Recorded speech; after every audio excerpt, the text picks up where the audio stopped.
Data theft பற்றி பேசும்போது இது ரொம்பவே ஒரு இம்பார்ட்டண்ட்டான பாயிண்ட்டாக இருக்குது மக்களுக்கு. ஏன்னாக்க இது வந்து அப்படி சித்தரிச்சிருக்காங்க. அதாவது டேட்டாங்கிறது ரொம்ப இம்பார்ட்டன்ட் அப்படின்னு சொல்கிறப்போ அதை எப்படி நம்ம ஒரு பாயிண்ட் வரைக்கும் எப்படி நம்ம செக்யூர் பண்ணிக்கிறது அப்படிங்கிற ஒரு கேள்வி வரும்ல.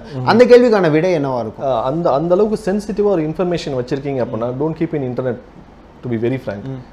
இன்டர்நெட்டில் நம்ம ரொம்ப சீக்ரெட்டான ஒரு விஷயமாவோ இல்லை ரொம்ப சென்சிட்டிவான ஒரு விஷயமாவோ அதை ஒரு டிரைவில் சேவ் பண்ணி வைக்கிறேன் இல்லை என் மெயிலில் சேவ் பண்ணி வைக்கிறேன்றது that is not advisable.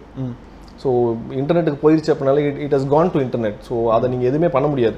So போகிறதுக்கு முன்னாடி வரைக்கும் you can think, you can rethink, you can work on it.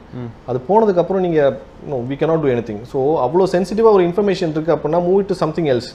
ரொம்ப காமனாக கேள்விப்படுற பிரச்சனைகள் வந்து இப்போ debit card and credit card பிரச்சனைகள் தான். ஒரு ஹேக்கரால் ஈஸியாக அதை வந்து ஹேக் பண்ணிட முடியுது. இந்த மாதிரி பேங்க்லேருந்து கால் பண்ணுறோம், உங்கள் கார்டு நம்பர் சொல்லுங்கள், உங்கள் பின் நம்பர் சொல்லுங்கள், சிவிவி சொல்லுங்கள் அப்படின்னு. இதுலேருந்து எப்படி நம்ம செக்யூர்டாக இருக்கிறது?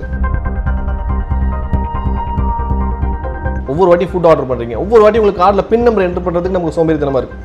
We are saving our card details. கண்டிப்பாக நெக்ஸ்ட் டைம் நீங்கள் ஃபுட் ஆர்டர் பண்ணும்போது அது சிவிவி மட்டும் தான் கேட்குது. ஸோ நம்ம ரொம்ப அந்த மாதிரி கன்வீனியன்ஸை தேடி நம்ம போக பார்த்தீங்க அப்படின்னா செக்யூரிட்டி வைஸ் நம்ம ரொம்ப அடி வாங்கிட்டே இருப்போம். கூகுளில் இருக்கக்கூடிய ஆப்ஸ், அதாவது ஜிமெயிலாக இருக்கட்டும், கூகுள் ஃபோட்டோஸாக இருக்கட்டும், எல்லாமே, அதாவது கூகுளில் தரக்கூடிய ப்ராடக்ட்ஸ் எல்லாமே எந்த அளவுக்கு சேஃப்?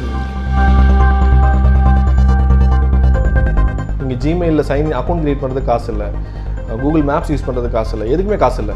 பட் அவங்களோட மார்க்கெட்டிங் படி என்ன அப்படின்னா எல்லாத்தையும் என்னோட ப்ராடக்ட்டை யூஸ் பண்ண வச்சு அந்த யூசர் இன்ஃபர்மேஷனை எடுத்து நான் எந்தெந்த கம்பெனிஸ் வேணுமோ அந்த கம்பெனிக்கு நான் சேல் பண்ண போகிறேன். சரி, இப்போ கூகுள் என்னை ட்ராக் பண்ணுது, நான் என்னோட மொபைலை ஃப்ளைட் மோடில் போட்டுறேன். நம்ம ஒரு 2-3 ஹவர்ஸ் போய் சிட்டி ஃபுல்லாக சுற்றிட்டு வருவோம். சரி, இப்போ நம்ம எங்கே போயிட்டு வந்தோன்றதை கூகுள் ட்ராக் பண்ண நினைக்கிறீங்களா?